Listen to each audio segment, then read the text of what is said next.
Blog Talk Radio.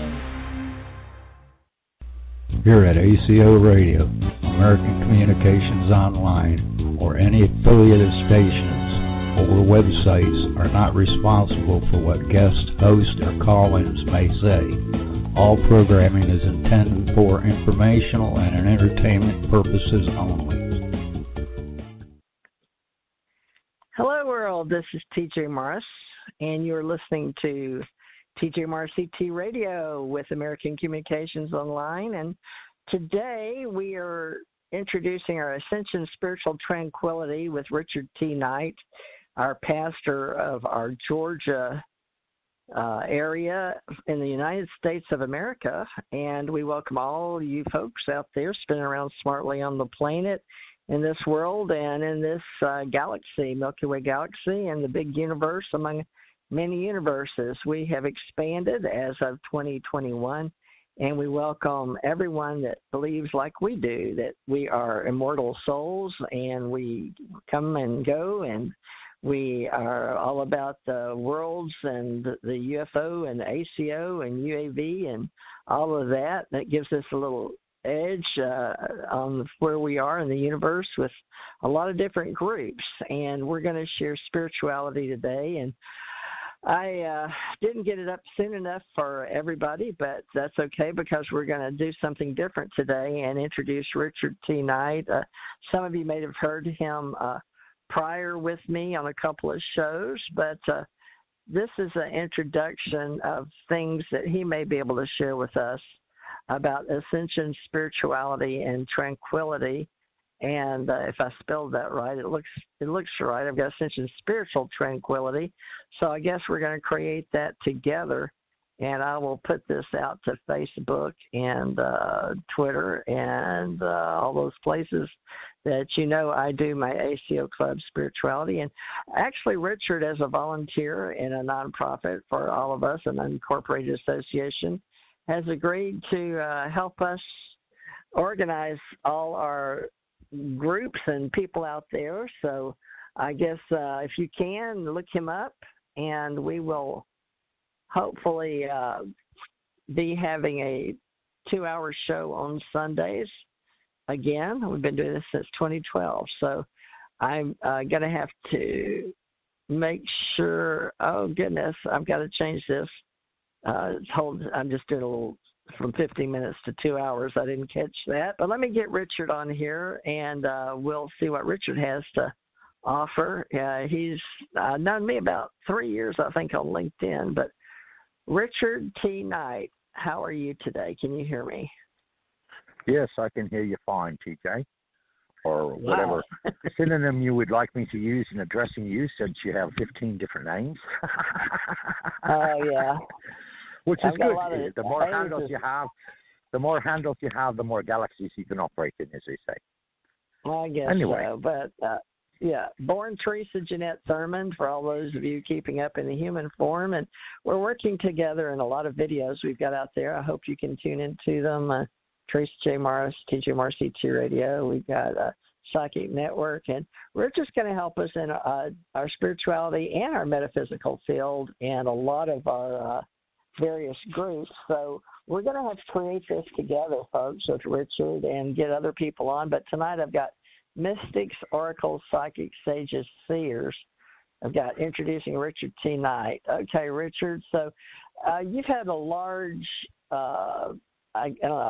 repertoire, resume. You have a huge resume, but for the sake of today's show and getting us started, let's work on what we can create together for 2021. We've gone through a lot, but everyone seems to want to put all that in the past, even though we've got Mother Nature talking to us quite strongly.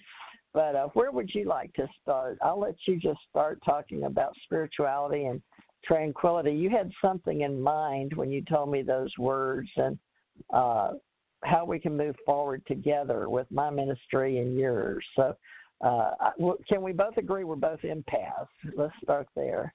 Definitely. You think you're an empath? Definitely, okay. Most assuredly so. I've had some very scary and very enlightening incidents with empathy, pulling people out of the dark night of the soul, as it's phrased, and basically taking the whole of their burden and the whole of their pain into myself, and then, of course, transmuting it into light and love, and then in turn sending it back, brought about a miraculous change in their being, because naturally we are all multidimensional, immortal, divine beings of pure energy consciousness.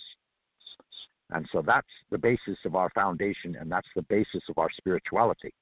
So if you go back to the very, very beginning of creation itself, these are, in fact, the divine perfected beings that we were created as initially, long before we ever decide to come here to the Earth plane or any other galaxy or any other planet or any other cosmos, etc., etc., etc.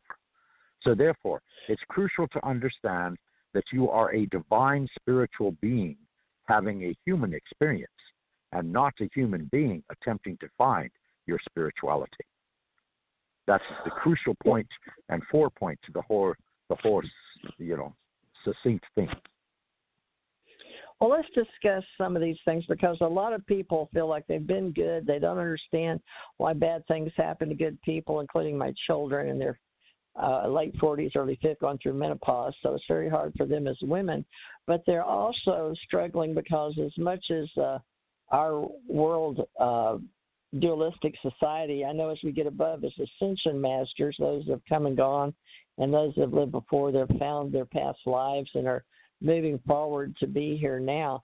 You know, there's those of the empaths and those of the mystics that know that there's many levels of the soul. And the ascension, spiritual tranquility, can be about knowing that we all are passing. Everyone knows about life and death on the planet, and we have a lot of our friends that discuss near-death experiences and life after life and living after we've passed. And I've passed several times, and I know you have at least a couple of times as well, maybe few. But the Ascension Spiritual Tranquility, AST, many people talk about ascension, but they don't really understand what it is. And right now in 2021, you'll hear a lot of people talking about level 5 or the fifth dimension, or even ascension masters coming to help pull everyone from under, the Gartha or Shambhala, or under where all the crystal caverns are. And some people in Mexico, I've seen them, and they're very, very hot. But there's the caves, those that people live under, ascending, but those around the world hanging on, I guess, with our toenails, hanging on out here in space with gravity. We're all ascending together with this planet. So have you heard about them talking about Mother Earth ascending the entire universe or the entire planet? Have you heard certainly. about that? Yes, because you see, as a race of beings, all right, speaking of mankind in general, all right, we have what you would call an oversoul or an overconsciousness that basically all of us gravitate towards, and in fact contributes to our experiences on a day-to-day basis. The overall consciousness itself, of course, is in agreement with Gaia, which is Mother Earth, because you see, Mother Earth has decided that she's going to transit third dimension, which is our 3D reality of everyday life, to the fifth dimension. And the reason being is she wants to recreate herself back to the Garden of Eden, you could say, as a matter of fact. And of course, this has all been foretold with the dawning of the age of Aquarius, where all the stars align, and basically the planetary energies are basically refocused, realigned to a much higher vibration, and therefore it is transiting in a timeline that is parallel to the timeline that we're experiencing now. And of course, there is always a choice to be made. You see, each given individual has a choice to decide whether they wish to remain in the third dimensional world or if they want to transit on to the fifth dimensional world. This is part of the ascension process. The ascension process itself is an internal process, all right? It's internal work. It's deciding to set yourself free from everything that is holding you back or holding you down in any way, shape, or form in the life that you presently experience, because you become a very positive-centered being. So in other words, rather than allowing all of this negativity that's bombarding you to actually create reactions in you, instead you step aside and you let the bombardment go past you, and you say to yourself, okay, I understand why I'm being shown all this negativity, so what is the lesson the negativity has to teach? So therefore, by looking at it from that perspective, you're not negatively affected either mentally, emotionally, or physically by all that is negative that is coming at you.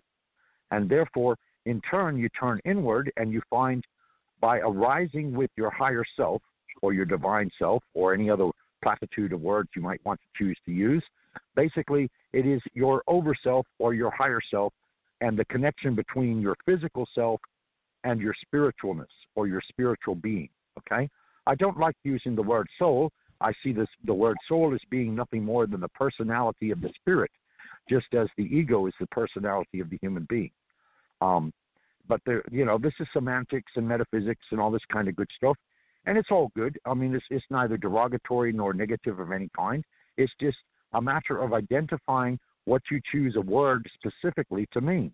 Well, naturally, as a spiritual being, I identify spirit as being my core self, and therefore the soul, which I interact with daily on a physical level, mental level, and emotional level with others, is my spirit's personality, okay? And that's the way I relate to it. Now, of course, the word soul has been around since the 60s, so we're talking about, 60 years or more, all right? And people identify with the word soul as meaning your spiritual essence. And I'm fine with that. If that's the way what we used to use terminology, that's fine with me. I don't have a problem with it. But the thing of it is, it's an inner journey, okay? Ascension is not an outward journey. It's an inner journey. And basically what it is a coming to terms with all that you are. It's a waking up process. It's remembering that, in fact, you are a spiritual being and not purely a human being, okay? That your spirit, in fact, is in full control and always has been in full control of your human self. And so from that perspective, that changes your whole outlook and perception on life itself, because now you have the inner peace of having been and always shall be a spiritual being that is at peace and at one-ment with all that is, rather than purely a human being trying to struggle to get by. So if you put a dominant precipice of positivity into your reality, what happens is your whole reality begins to shift and change, because by having a positive mindset, okay, and this is nothing more than affirmations you can say to yourself, like I am that I am. Nothing on earth bothers me. Nothing on earth controls me. Nothing on earth in any way harms me. Nothing on earth can in turn take or drag me down in any way, okay? That's just an example of a positive outlook of saying, hey, I'm me. I'm a divine spiritual entity that was created by God or the source of all, or again, whatever terminology you like to use in regarding the identification of deity that you're familiar with. Again, it's all good, because it all, in essence, is putting out the perception and the reception of the same exact thought form. In other words, I look upon God or the source of all as being a creative being of pure love, unconditional love, love that human beings themselves very seldom, if ever, actually experience, because what we see as love is an emotional state of being that we share together when we choose to have a life or a relationship with another given human being, okay? Unconditional love means that you come from a standpoint of loving everyone, regardless of where they are or who they are or what they're about or what they're experiencing, because the unconditional love gives you the ability through empathy to understand fully what another person might be experiencing. Well, what do you say about the word tranquility? That was one of your keywords today, tranquility. Sure. Tranquility is a state of being where one is completely at peace. One is absolutely tranquil. They cannot be disturbed by anything, anywhere, anyhow, anyway. They are absolutely at peace with themselves, and therefore they reside within what you would call an atmosphere of tranquility. It is a state of peace. It is a state of utter joy. It is a state of acceptance. It is a state of allowing all that you are to come into your physical, emotional, and mental selves and rule your physical, mental, and emotional selves from the aspect as a spirit. And when this is allowed, your physical, mental, emotional selves are surrendering to the spiritual being that you actually are, and this creates in turn tranquility. I think most people understand tranquil. I don't know what year we took it, tranquil, Tranquil, but we help people to understand the words that we use. And, we're talking about spirituality and tranquility today and the way we can help others in our natural environment with Mother Nature. And, we've gone through a lot here, and it seems to be getting a little tougher with, we've got Texas frozen and doing without power and water and things like that. If it's not hurricanes in Florida here where I'm at, or Georgia and tornadoes, and, we've got Mother Nature doing a lot of things. But, folks, this is nature, and that is normal. And to be tranquil is something we really have to work psychologically towards. It's spelled Tranquu. It's a weird thing.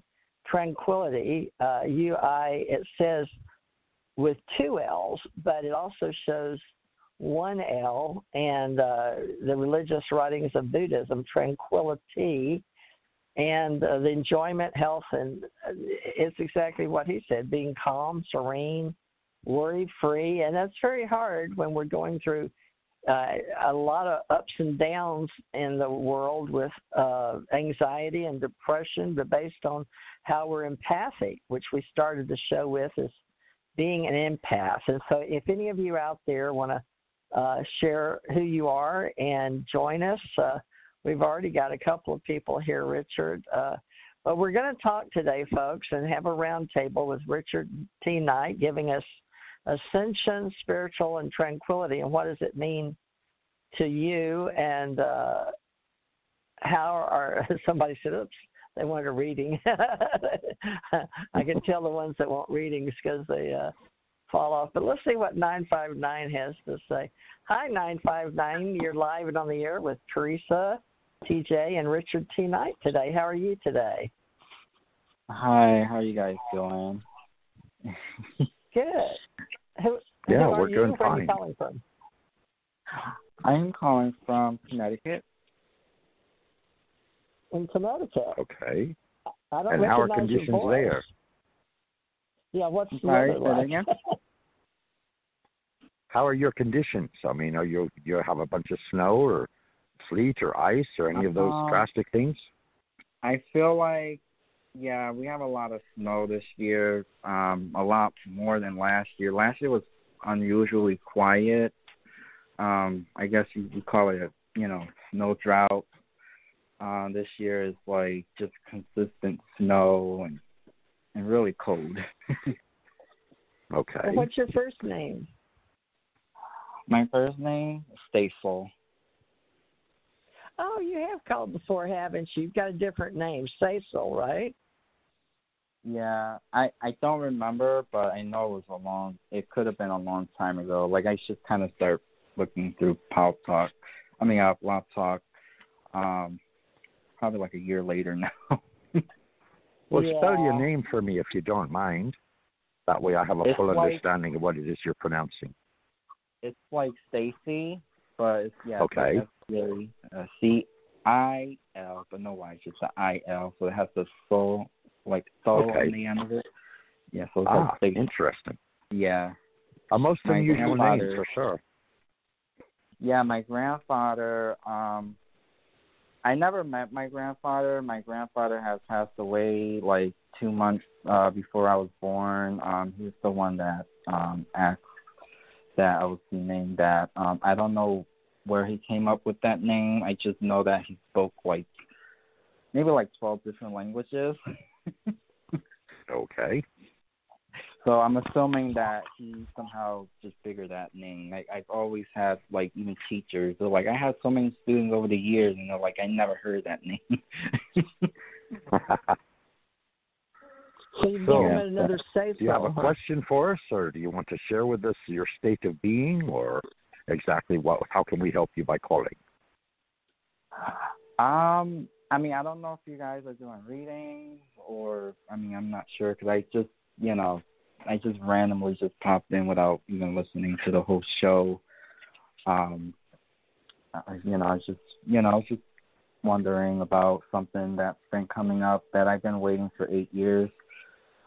Because I had a call a few days ago. They're saying, well, there might be a unit ready for me to move in, but it's like a waiting list, and but the thing is, I'm number 2, but the person in front of me is not responding. They've been sending out notifications for like 2 weeks, and this one person's not responding. And I'm just like hoping that I can finally move out of the place that I feel very like it just feels very toxic to me. I never hated a place where I live. Like, I just never hated. I know this area does have a lot of negativity, like another negative energy, because it has a really bad history in this complex over the last 3 decades.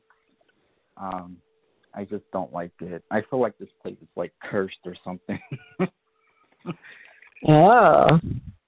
Well, you need to be in a there's been a lot space. of deaths here. I think the worst one that happened, it's mostly like early 2000s, the 90s, and the 80s, but I think the worst one was this lady.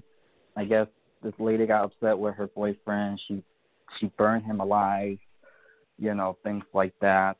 Early last year, there was a drive-by shooting. I just don't like it here. I just don't, like, even though the neighbors I have issue with, I just don't like it here. It's just dying to get out of here. You know how to keep a good light around yourself, right? Yourself, your apartment.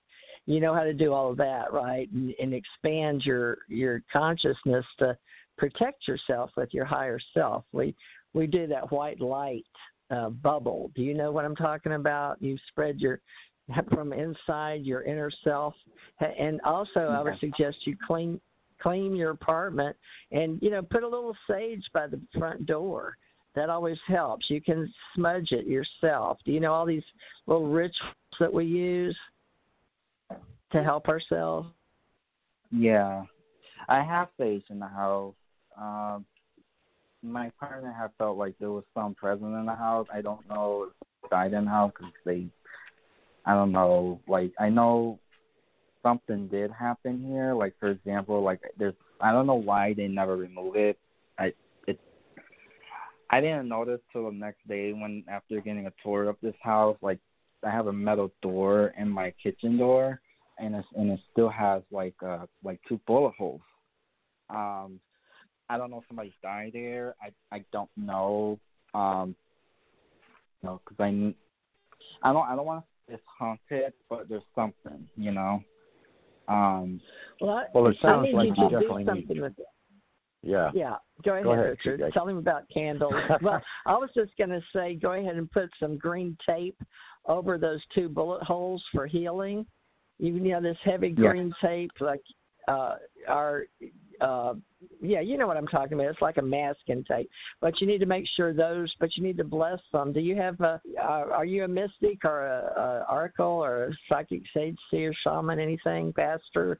You have any religious ties in your identifier, how you identify yourself? Well, my partner does. Me, I'm not as active like I was. Like, I try to deal with, like, saints. I guess because I was raised Catholic. So. Oh, okay. Well, that tells me a lot. Then you know how rituals are done. Okay. What you need to do is get you a candle. I need you to do these things while you're there until you get your calling to move, which you said be at least over 2 weeks. So you've got the rest of February, right? So you need to go ahead and get you a candle. Richard can tell you, I don't know if white or yellow, but you need to get a candle. But you really need to do a few rituals just for a couple of weeks to make yourself feel better and expand your consciousness. But that's why we're here too. Is we're pastors of Universal Life, which we've got out of Modesto, California, but we're also mystics and Ascension masters. And, rituals don't hurt. I don't think people should. You said Catholic, so I know you understand what I'm saying. So you can use the Father, Son, Holy Spirit for you, and Mother Right. I use Mother a lot because of spiritual pulling me into this dimension when I'm a time traveler, so I travel a lot. And this last battle I was out in, it was really tough. It was like a video game. So I came back very wounded, but Mother grabbed me. So if I was you, knowing that you've had that space used for that type of physical reality, and this reality, which should be a healing place, a learning place, even though a lot of people call it the prison planet. But for you, cover those with some I feel like a prison. Okay. Well, let me give you a quick solution to the situation. Okay. All right. Yeah. I would like you to get a white, a red, and a pink candle. All right. Now these can only be tapers. The candle size is irrelevant. It's the color that matters. Okay. If they happen to be tea lights, they'll work. All right. The white candle, of course, is the blessing of the source of all. All right. That is the blessing of love, pure, unconditional, divine love. The red candle basically is a work of energy in action. In other words, you're taking everything and anything that could possibly be angry in that circumstance or in your home or even in your life, period, and you're burning a red candle to show that you recognize that there is anger or dissent or unaddressed situations that maybe grief is needed and so on and so forth, and you're saying, I dispel them from my presence. I dispel them from where I live in, okay? And I compensate them with love and white light. And therefore, as a spiritual being, I push out any and all negativity from my house, all right? Then you take a smudge bundle, which is usually, it can be sage, it can be cedar, it can be white sage, it can be all kinds of different earth bushes, you know what I'm saying, that are basically Native American in origin. And you take one and you burn it, and as you burn it, you go around all the windows, all right? And you go around all the doorways, and you go around each and every space, and each and every direction in each and every room in where it is that you reside. And you say, as I smudge, I cast out anything and everything that is evil or dark.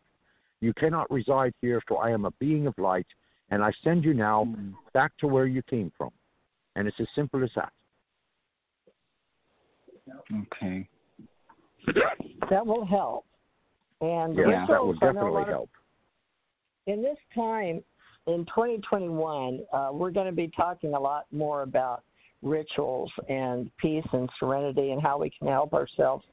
And rituals are a part on Sundays, especially to reset and get yourself feeling better about yourself and your reality, where you are, where you're located.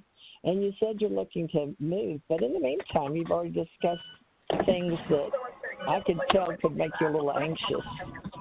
So that's a good idea to use those, the smudge and what Richard told you about your place now. And then just make it so. Richard, what kind of candle can he use for making it so that he's going to move? Because the green... Oh, gold. That would be his gold. Prosperity. Gold, yes, that represents prosperity. That moves you forward into a better place, and it is the divine protection of Mother and Father God, and also Saint Michael. And you can also use a blue candle as well if you want serenity. So the blue candle introduces you to serenity to make you tranquil while you await this positive change, and the gold candle makes it happen and transpire in your immediate future. Oh, okay. Well, the reason we use fire with candles is it interacts with our energy, but you're going to be manifesting and transforming all that energy that's there. It's called transformational energy, and you'll be channeling good things into the candles as well. So you want to, there's things you want to leave and things you want to come in. So that's just a ritual that will really help, and Spirit really pays attention to that. Because spirits love candle flames. You're physical reality. Spirits love candle flames. Boy, they love for candles to be burnt, because it transits the power of fire and it transits the power of spirit, both in the same place at the same time. That's why they love candles. How about orange candle? Is that okay for change and move. Well, orange candle, that would represent your mentality because orange is a mental color, okay? And again, it's a color of action. So, yes, it's a color of change. So by projecting into the orange candle that you want to move, that is presenting a thought upon the candle. And as the candle burns, then, of course, once it is gone, the actuality of the transition that you wanted it to make happens. You see, when you burn candles, you always burn them all the way out, unless, of course, circumstances prevent you from doing so. Okay. And look, after February, but by March, if that should work out for you, you're just going to have to be very sure that that's what you want. And I've been, call me crazy, maybe not. I'm not saying anybody's judgmental, but every now and then I'll just drive over there and be like, I look around and I'm just like looking, going through the neighborhood. I'm like, I see myself being there. I've been seeing myself being there 8 years ago. Good. It's a bit of a time consuming, but I've been looking at the place. That's how I got my places. You project where you want to be, and the next thing you know, you're there. Yeah, but it's funny because I almost gave up on it a few weeks ago because I had applied for another place back in July or June, and they had called me up saying, "Oh, well, the waiting list looks like it's up," and I filled out application, I did all that, and they kind of stopped from even continue, which I'm still gonna send out a hearing request anyway. I just keep my options open, but they reject because of my credit score. So the other one, it's the same landlord that's here. They know who I am, so they know. So I shouldn't have much of an issue. They will look at my credit, but they don't look at credit score. They just want to make sure that even though I never got evicted or I don't have collections from utility companies, so I should be fine. Well, not only that, you have your tenancy. So they have the record, that you've been on their property in one of their apartments or houses or whatever. And as long as you've been there, there's never been any problems. So that should kind of grease the road, you see what I'm saying? Because you're only transiting from one property that's owned by them, to another piece of property that's owned by them. Yeah. So should go like glass, you know what I'm saying? Just burn your candles and smudge your place and just be as positive as you can be. And like you said, you've already seen yourself living there, so there's not a whole lot more you need to do. Yeah. I didn't really want to do the candle, like let's say today. Well, I don't know about today, but because I'm always hearing, you shouldn't do that during Mercury retrograde, and I've been been waiting around because of retrograde. Don't pay any mind to that, okay? Okay. Then all right. Yeah. So because again, you see, anything you accept that is negative into your reality, you're placing a bond or a hardship or a limitation upon yourself. Okay. So if you don't place anything negative as a hardship upon yourself or a condition that would present a negative outcome, then, of course, you don't have any negative outcomes. You see what I'm saying? And that's why I say just disregard Mercury retrograde because, yes, it's going to mess with communications, but that's all it can do is just mess with communications. Big deal. No big deal. Right. Yeah. It's a transition that happens on a planetary basis, and, there are thousands of other counteractions, and that's why I say don't pay it no mind. Okay. Well, say some good luck on your 2 weeks, and hopefully we helped you, huh? Yeah. So one last question. Feel better. You say you're located in Modesto, California? No, I'm in Gulf Breeze. And I'm in Valdosta, Georgia. So that's where our ministry originates, is because we're ministers of Universal Life Church, and their foundation is in Modesto, California. Oh, okay. Because I think on my dad's side, they have a large Assyrian community there because I always hear that I have family there. Modesto and Turlock, California.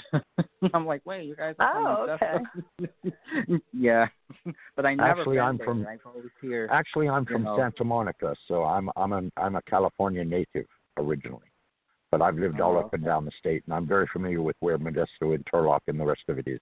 I'm very familiar with all that area because Santa Monica is on the outskirts of Los Angeles. And Los Angeles, as you know, is the biggest county in California. So anyway. All right. Well, thank you so much. I'll definitely will try, try to do some cleaning in the house. Try to manifest. Work your magic. Yep. Yes, magic is a key. All right. Well, come back and see us. Let me take this next call. Thank you, Cecil. Let's see. 323. Hi. You're live and on the air with Richard and TJ. Is this Nathaniel? No, this is David. Hello? Hi, David. Hi, David. I'm sorry. Nice to meet you. This is TJ and Richard. You have a question? Are you joining us? Did you want to talk about anything particular? Well, I'm actually you were just talking about California. I'm in Palm Springs, California, where it's 75 and sunny. So that's good. I'm actually feeling very cut off spiritually. Uh-oh. That's not good. Well, let's and I'm a big boy, and I'm an old soul, and I can take it, but I just kind of am questioning what I'm doing. I've had enough sex. I've had enough wine. I have enough money. There's nothing else I want to go out and accomplish or achieve or get for myself. And I meditate for hours a day, and I do my affirmations, and I use my sage and Palo Santo, and I do everything the right way, and I'm just kind of sitting here by myself in my big, huge estate property, disconnected from life. Okay. Well, can we each take a turn talking to you? We'll have to take turns, Richard.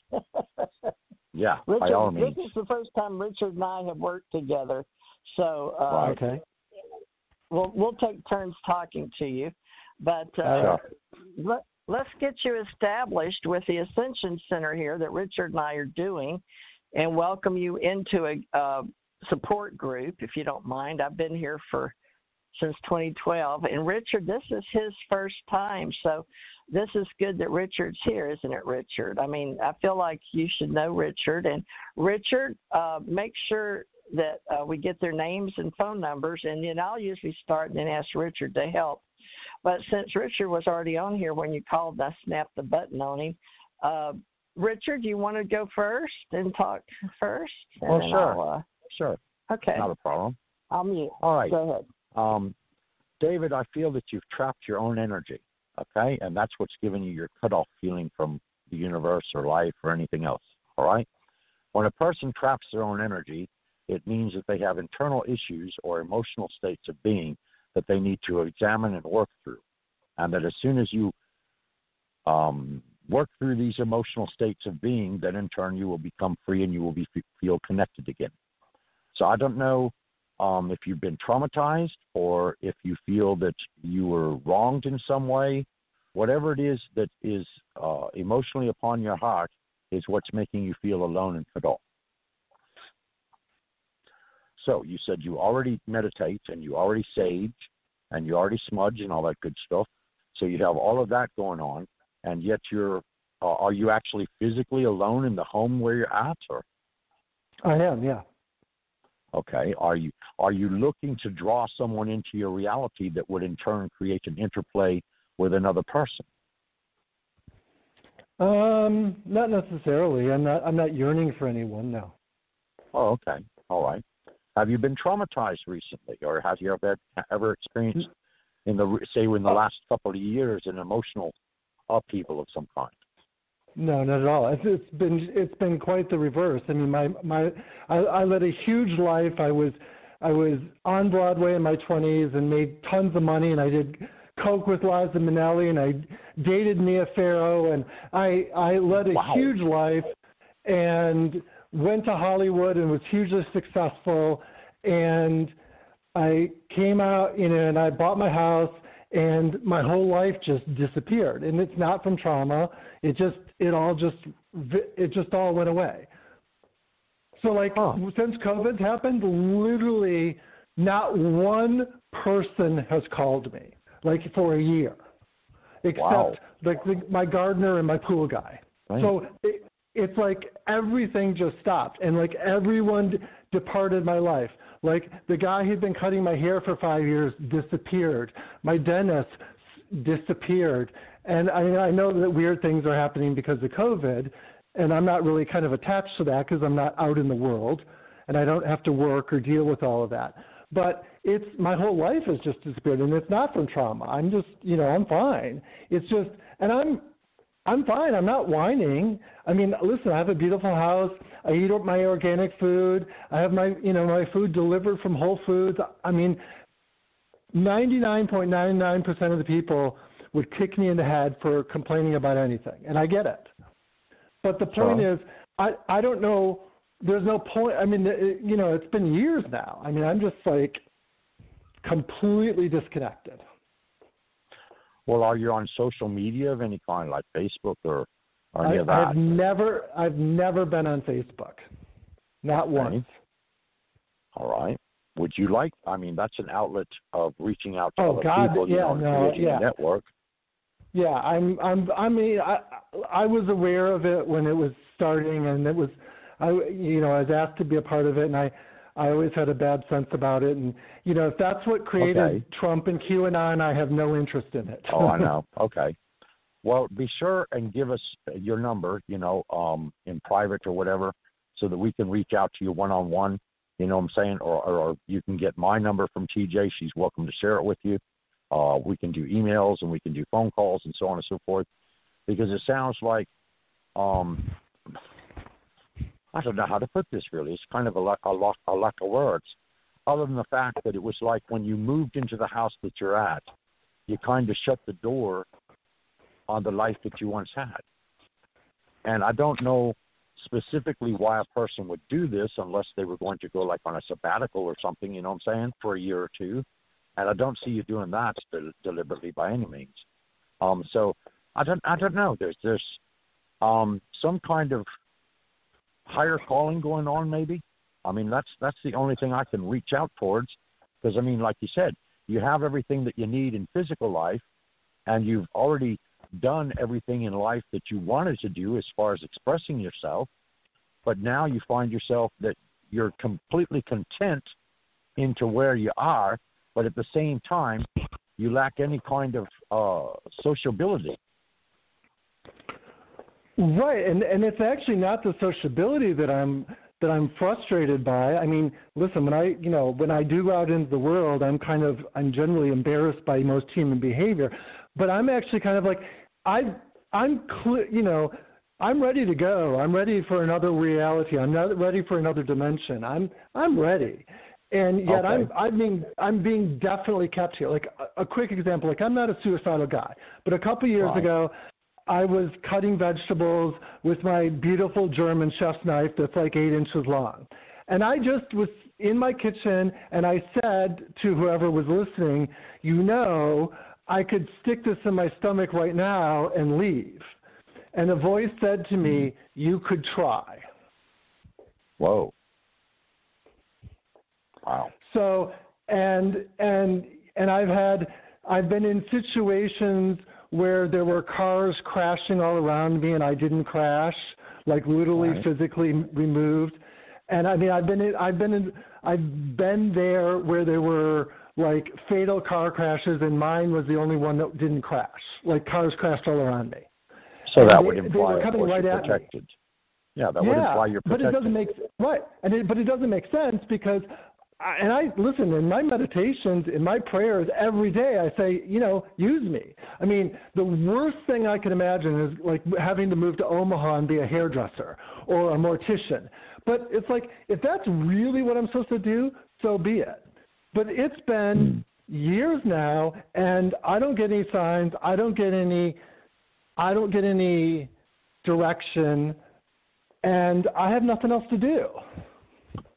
All right. Well, how do you feel inwardly towards your higher self? I mean, do you communicate with your higher self all the time, or is it only sporadic, or exactly what? Well, I'm not sure how I would define higher self, but I mean, I don't watch TV and I don't go out in the world. So I mean, my entire life, much of my life, is a dialogue with myself. So. Right. Well, I would reference the higher self as being your spiritual being. In other words, your core self, your spirit rather than your human consciousness, which is only your mind. Right. Well, I would say that that's the part of me that's very uncomfortable, participating in the world, and I would say that I'm probably living fairly connected to that. But I don't know. I mean, I don't know. Like I said, I don't get a lot of feedback. Okay. So we live in a reality where one of the best ways to identify yourself is, what's coming, what's being reflected back to you, and nothing ever reflects back. People just all go away. I mean, like, all right. Even people that I try and hire just don't want to work with me. Oh, that's strange. And I'm a good guy, and I've got money. I mean, you sound like a good guy. It's not like I'm being mean or devious or sinister. I mean, I'm like the nicest guy. I mean, I've had yoga teachers that I paid their rent before for like ongoing periods of time. Right. I mean, I'm always willing to help someone. Well, let's turn the mic over to TJ so she can add her thoughts and maybe her perspective, cool. And maybe she's seeing something a little bit different or maybe a wider perspective than I am. Thank TJ? you. TJ, are you there? See, I did it again.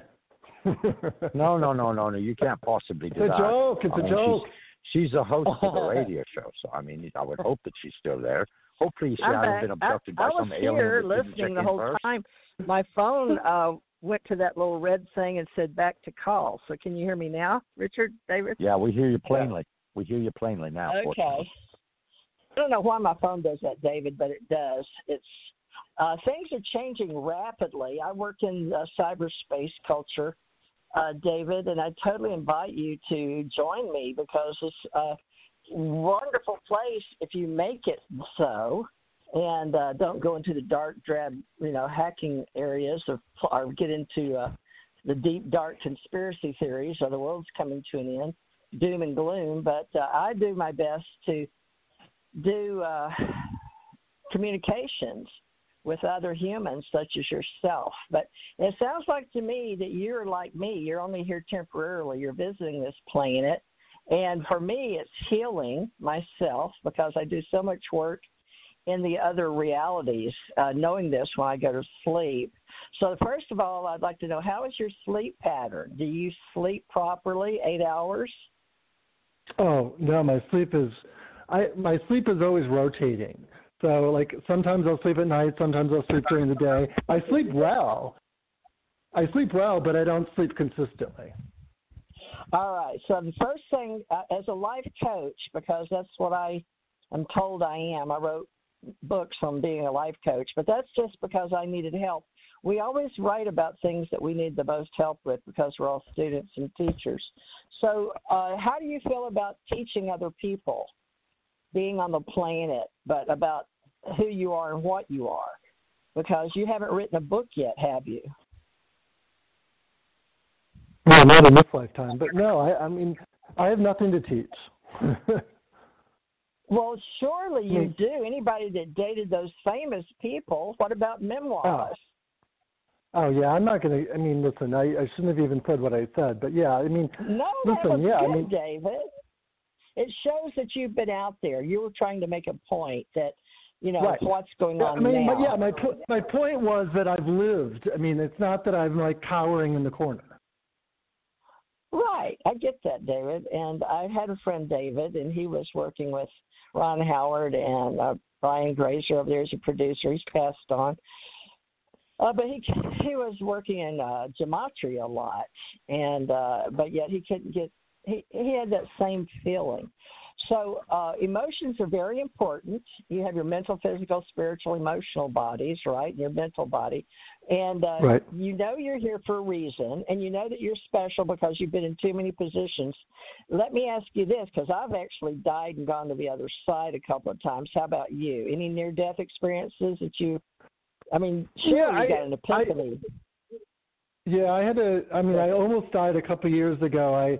I got some kind of lung infection. I was actually up in San Francisco staying at a great hotel, and luckily it was a great hotel with a great suite, and I got really sick really quick, and I didn't get medical help, and I had a being show up, and I asked it if it was the angel of death, and it said, no, not with me. And I said, and so anyway, I had this, and all I did was drink vodka for 5 days in this hotel room, and I couldn't breathe. And then it passed. So, I mean, that's the closest I've come. Well, let me ask you, were you a dancer, singer, songwriter? What did you do in Hollywood that you feel like is in the past that is no more? What is that part of you? Well, I was originally an actor, and then I became and then it turns out that I was a better writer, so I worked as a writer for years. Well, we can still use you, Everybody's doing videos. My group has a lot of writing class people, teach it, write it, ebooks, videos. That's what I do in life. I make spiritual entertainment. So I invite you to get involved. There's no cost involved. You just get involved and apply yourself with humans. But what we're doing it's called virtual. I went to the doctor and saw a human form woman and a biological woman, and she and as I checked in, they gave me this tablet, and on one of the last screens, it asked if I would mind having a virtual doctor, so to speak, and I said no. And a lot of my friends have gone to virtual doctors. So I would like you to invite to reset. Today is Sunday. I use this as a reset day, to reset your reality to reflect today's date, and you become more of who you can be to the cyberspace reality, because this is the place we're moving into. Cyberspace culture is real, and this is where we're all moving our avatars into. You should probably remember movies. You saw Avatar, the new one's coming out. What kind of movies did you like in the past? Well, I mean, that's the irony, is that I was a screenwriter and I hate movies, so it's kind of... oh, no! Yeah. Seriously? Yeah. Okay, well then what kind of screen writing did you do? Do you have a certain genre? No, I wrote movies. Mm-hmm. I mean, I could write anything. I was a ghostwriter, and I wrote a couple spec scripts, and it's all just ridiculous. I mean, the whole thing is just such a bizarre game. No, I'm aware of I think you've answered my question inadvertently, indirectly, because I guess the answer is I've made a choice that I'm not going to participate in the cyber world. Oh. And you're right. That's where everything's going. And so, I mean, I guess if that's my choice, then I am cut off, and I just have to deal with that. And I've never really looked at it as a black and white thing, but I think it may be. Well, we have human form. We're called biologicals. And you, of all people, I would love to be you right now, living where you are in the way you're living and knowing the people you know. And see, I want to be a screenwriter, so I could love having you as a coach because Richard and I both write. And you have the skills to teach us things or to look at what we're doing while we help people as mystics or oracles or tarot readers or spiritual counseling. Yet it's something that I feel like needs to be in cyberspace culture. Everything that you're doing, and but we don't have enough people to help us connect the dots Does that make sense? It does, but I don't. I honestly listen. I don't. None of my life was calculated. I'm very much a person who believes in fate, at least for myself. I mean, none of it was ever planned. None. I didn't plan going to New York. I didn't plan my success. I didn't plan on LA. I hated California, and I never planned any of it. It all seemed like I was just connecting dots on a puzzle that was laid out for me. Wow, what a story. Just think of how many people would have loved to have lived your life and been on your spiritual journey. So many of us are trying to get there because we all want to do what you've done in cyberspace. And I'm not making this up. I have people calling me every day how to do this. How do I make videos? How do I, get these books done? How do I get my ebook done? So I'm just a life coach, so to speak, and a psychic. I was Michael Jackson's psychic, one of many. So, it's not like the universe set you up for Did you know Michael? Today, but, Did you know Michael? MJ. Huh. Yes, a little bit. I knew Michael also. You've personally met him like I did? Yeah, I'm not close, but yeah, I mean, there's certain circles, and the whole Liza Minnelli, Elizabeth Taylor, Michael Jackson thing is a circle, and there's all these different circles. Wow. Well, I don't understand how you got calling us today. Do you call Blog Talk every day, or never, or all the time? No. Not. I mean, all right. Once in a while. If I can interject something. Yeah. I believe, David, that you're ready to transit from 3D to 5D, okay? And because the way that you have described things in their happenings, and not only that, feeling cut off, it's not so much that you're cut off, it's rather you're ready to step away. And, of course, you have guides and counselors and a whole healing team and everything else that are just waiting there for you, in 5D, and that's where you need to be. And I do believe that you have the wherewithal to get there. You may need some hints here and there, and, hey, it ain't no big deal. I mean, in actuality, you can personify yourself in the fifth dimension when you go to sleep at night, whether it be sleeping at night or whether it be sleeping by the day. And basically you're going to transit yourself, because 5D occurs in the physical reality just as much as 3D does now. The difference being that your take on life and your approach and perception of life are a whole lot more different and focused and screened and filtered in a lot more ways than it is presently. All right? Does that make any sense? Yes. So, you give yourself permission to transit from 3D to 5D. And I think that's a union that needs to go on with you and your higher self, or you and your spirit per se, okay? And it's already happening. It just for some reason or other, it's like you've been left out of the conscious loop of it going on. Right. You follow me? I do. But I'm also aware that, from everything, I mean, I've studied physics and I've studied spirituality. I understand the term 5D, but I've also seen a lot of people talking about we're going to 5D, we're going to 5D, we're going to 5D, and then, the same people, are claiming that, Hillary Clinton is boiling and eating children. So it's like, wait a second. I don't know exactly. I mean, I think everyone has a different definition of whatever 5D is. And so I don't have a specific definition of what that is. Okay. Well, you could see 5D as being an ascended state of being where there's peace, tranquility.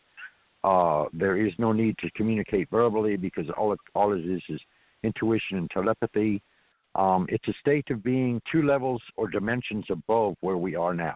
So naturally, to get there, you have to transit through 4D or the 4th dimension, which the 4th dimension is kind of like, it's kind of like what you've already done. It's a shunning of the reality of 3D and aspiring towards something that is even greater.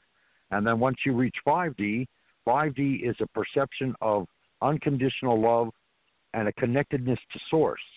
And that's the crucial difference between 5D and 3D, because 3D naturally is all focused outwardly on the material world, and 5D is all focused inwardly on unconditional love and being in the flow of creation itself, if that makes any sense. Yeah, it makes perfect sense. Yes, I understand it. Well, 5G is a lot like the new spirituality that guides use for spiritual awakening.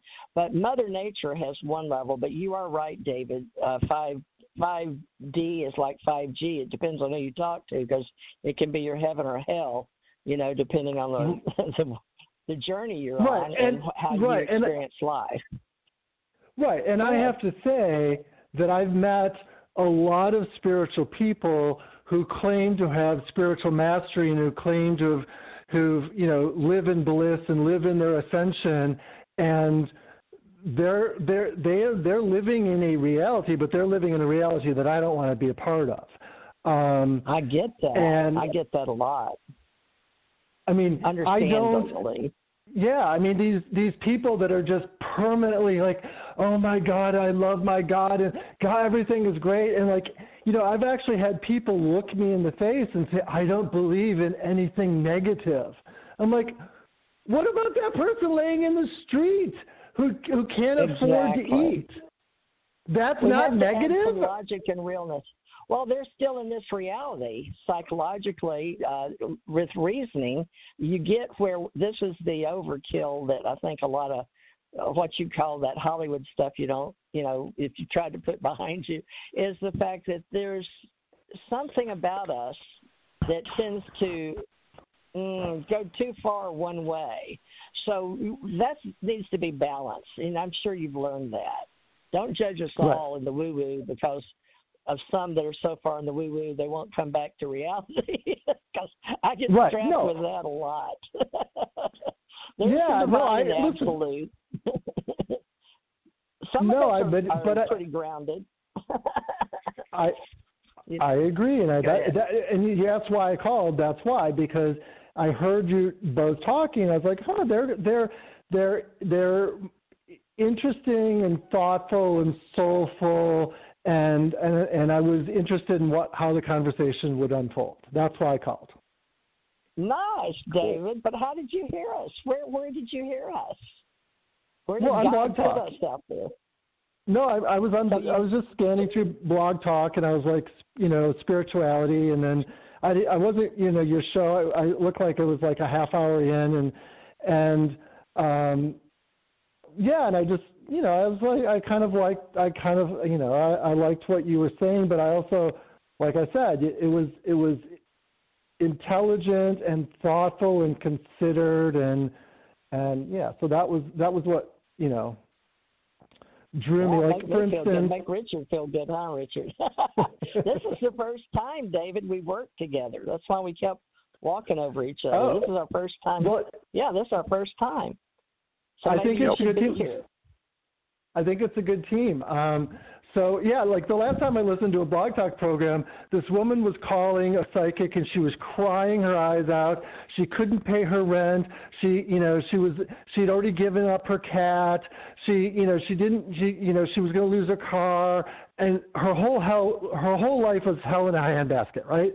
And she tells all this, and she's literally crying when she tells this to the psychic, and the psychic says, well, you need to go out and find money management courses because your problem is you don't know how to manage your money. And I was so angry that I almost called in to blast the hell out of the psychic. But then I was like, I don't know. That never works for me. I've been blasting people for years, and it always kind of blows back in my face. And most people don't want to hear it anyway. Yeah, but anyway, tell them the good stuff. David, you're really good at this. Why don't you have your own show? Oh, yeah. We are both very genuine and transparent. You know what I'm saying? We're just very down-to-earth folk trying to help steer people that are having questions, whether it be spiritually based or whether it be psychically based, whether it be universally based, whatever it happens to be. And just by sheer chance, or maybe the fact being that you are led to us to listen in, so that in turn would get to know you. So yeah, you seem to be at a state of stasis. In other words, such a progressive change that is going on around you and within you, to the degree that you feel like it's absolutely static. Right. If that makes any sense. Yeah. No,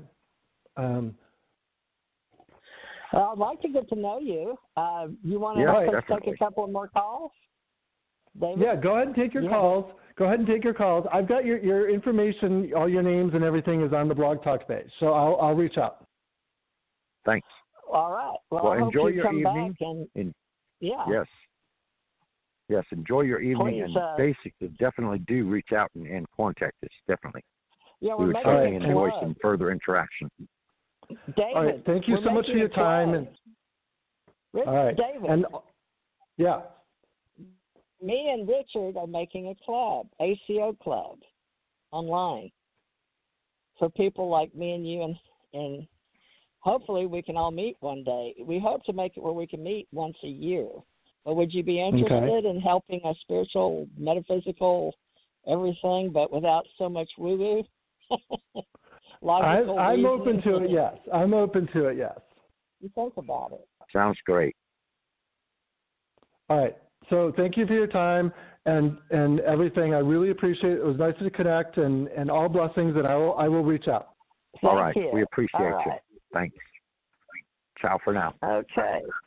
720. Hi, this is TJ Mars CT Radio. That was Dave out of California. Very sweet person.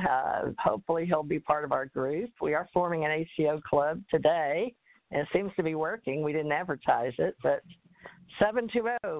Where are you located? In California? Yes. Hi, I'm from Colorado. I'm from Colorado. Okay. Where are you calling from? I'm sorry, I missed the question. Did you ask where I'm calling from, or what am I calling for? Hello? Yes. I'm not here. Your first name would be good. Oh, my name is Randy. You're kind of fading in and out, TJ. I'm not sure what that's all about. Okay, you take her first, Richard. Well, greetings, and to who do we have the pleasure of speaking to? Hi, my name is Randy. I'm from Colorado. Okay. And I'm calling, I'm calling because I just wanted to know, my children got a free trip to go overseas for a teen tour this summer, and I don't know, I'm like wishy-washy whether or not to send them or not. Well, we're not really doing psychic readings per se. Okay. We are offering spiritual advice, okay? And of course, if I was a mother in your shoes, with a kids about to take a trip overseas to Europe or whatever, naturally you're going to be very circumspect because of the stupid pandemic still going on. Some borders are closed, some borders are open. Some of them are requiring all kinds of CDC conditions, somewhat more strenuous than we do here in the States. Others are much more lax than we are. So, yeah, of course, you have to consider the endangerment factor in there, which never used to be there. You know what I'm saying? The endangerment factor previously was, okay, well, are they going to be escorted? And if so, how many adults are going to be present? And, are they going to be, kept as a group? Because naturally you're a lot stronger in number as a group doing things together than you are if you break off and only be 1 or 5 or 10 or people like that. You know what I'm saying? So, you have all these traditional concerns. I feel like they have like good supervision. It's a good program. Actually, it's free. They got it for free. They got a scholarship. So it's like, how lucky am I to get that? And they were supposed to go last year, but then they canceled it.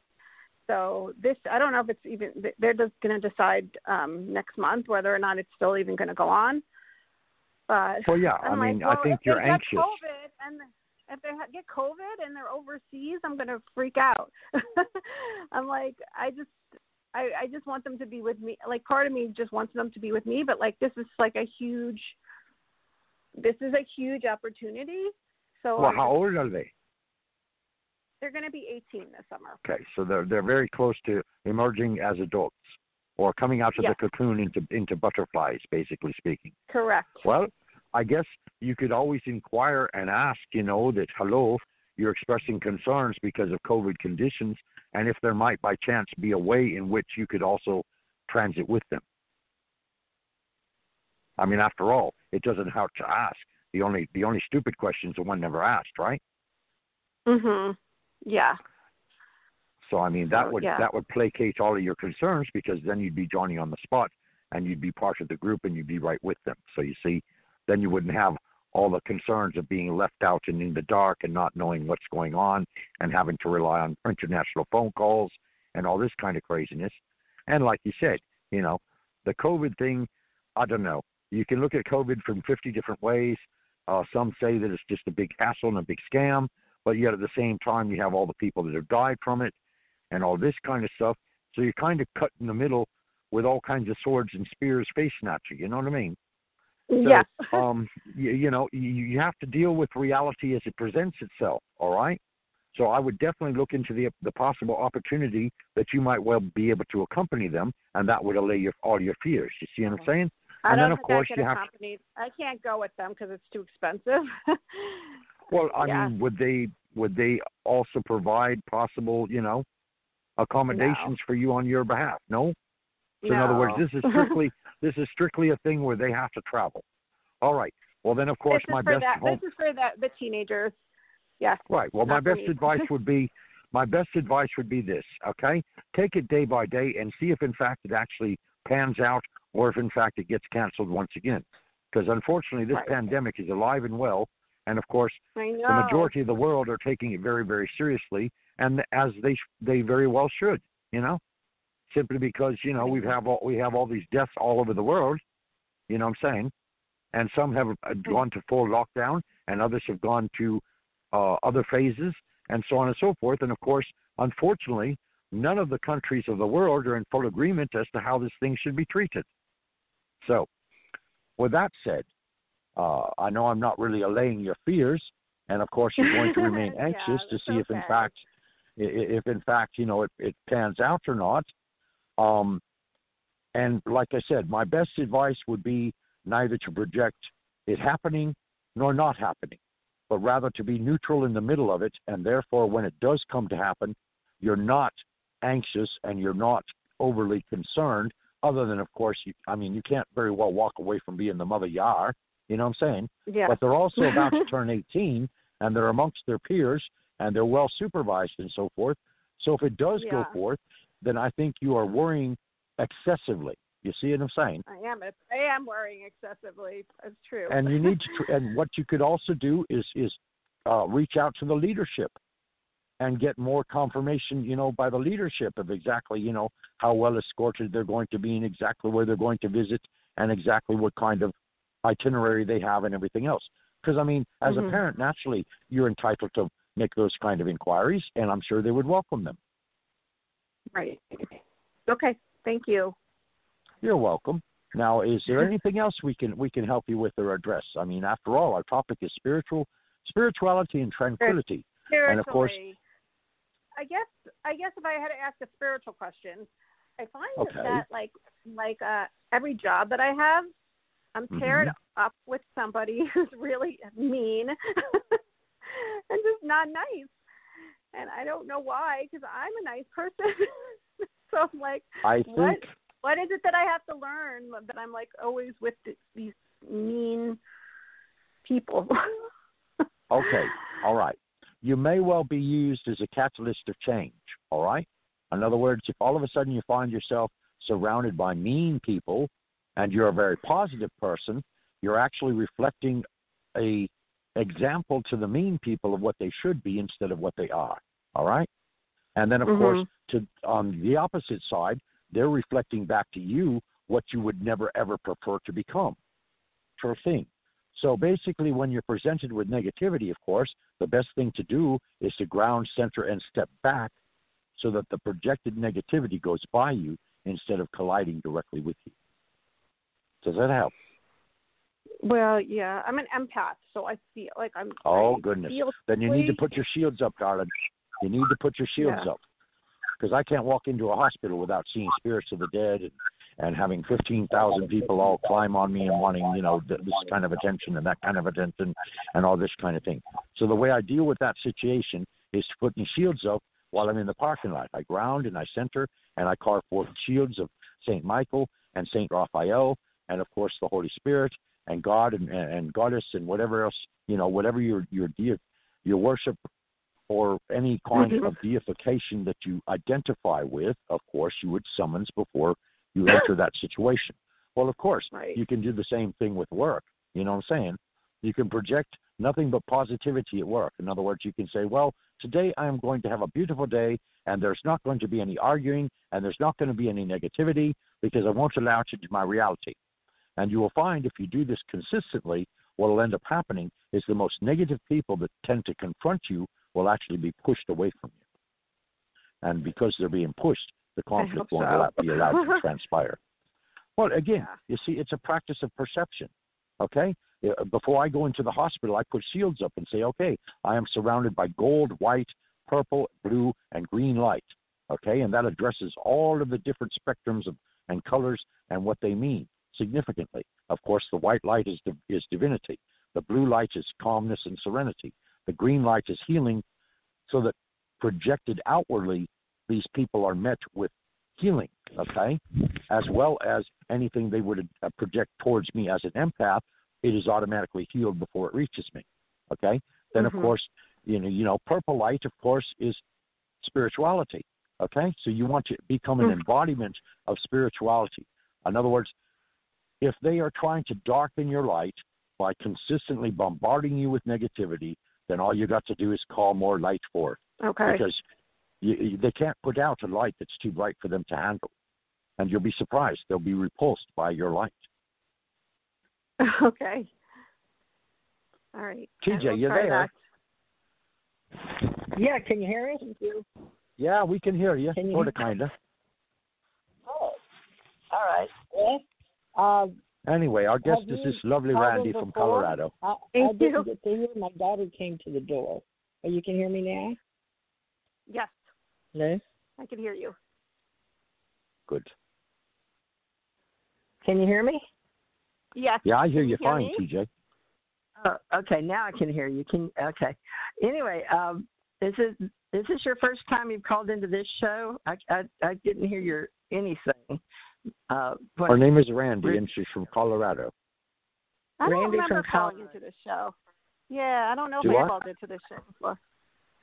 Yeah, I don't recognize you, Randy, but I didn't get to hear anything until when I came on. He was talking to you, and you were asking a mystical question, or felt like you should ask a spiritual question. So whatever you guys were talking about, apparently, I didn't need to know about. Oh, how odd. So, all right. So, well, we can spirit argue works about in mystical ways. Yeah. So, regarding your expression and what made you call in today, we appreciate you being part of our show. You know, this is a live call-in, so most people are familiar with my show on Sundays and spirituality. But if there's anything we can help you with on a spiritual nature, feel free to let me know. I usually do tarot cards, but I don't do them usually on Sundays. It's just more of a talking conversation of, the religious ministry or unexplained. So is there any part of you that you've had anything happen to you lately that the people that are listening would enjoy knowing about, or any insight? Or we do many readings, like many questions, but anything on your mind? Well, I had Still here. Yeah, okay. Hello?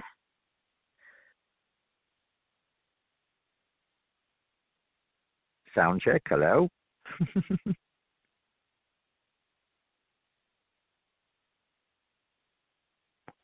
Randy, Can you hear me, there? Richard?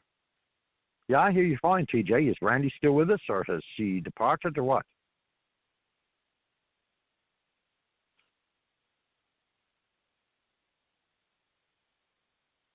Randy, are you still there?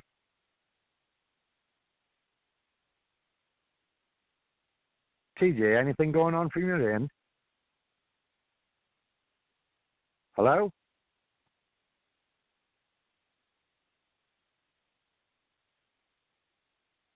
Wow, there's some weird stuff going on. Can you hear me now?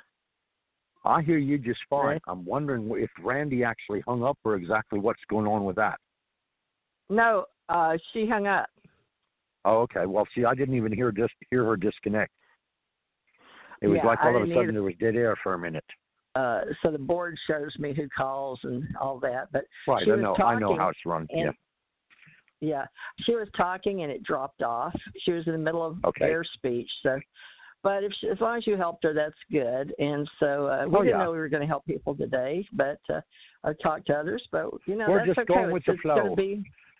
That's right. Go with the flow. So. Oh, as we build this, David seemed to think we were a good couple, but folks, we've got to get a rhythm going. I'm sure we'll hear from David. I'm sure we'll definitely hear from David. I don't know that. Well, he seemed like a very good soul. So yes, definitely. Richard, what we need to do is we usually on the hour, I want to mention why we're here and what we're doing to not make the same mistake. So. Okay. Folks, we need to talk about what Richard and I, if we're going to show up on Sundays and keep this going, is Spiritual Sunday is just a good conversation round table discussion. Of course, usually the first hour we do like a mission memory or a certain topic that's been out there that's spiritual for all of our people. And our people are mystics, oracles, psychics, sages, seers, shaman. And then we also have authors and artists, visual performing artists, and we draw a certain crowd. But then all of us in our club, we can help others. We tip them as life coaches and consultants and caregivers. And so I run a company called American Communications Online for communications now in this virtual world. And all my people that worked with me all these years, since I got off the road as a truck driver coast to coast, I was always a psychic. I could walk into a truck stop and people would say, "You're a psychic." And I automatically know just looking at me. And I really don't know how, because I don't know how people can tell. But people told me they could tell. So vibration and frequency, TJ. I really don't get it. But so it was always something that I'm covered with. And so while you can't see me, I think it's fun to come and do a show. And I've always loved my Ascension books, and I've written quite a few. And Richard's working on his books for the Ascension Age.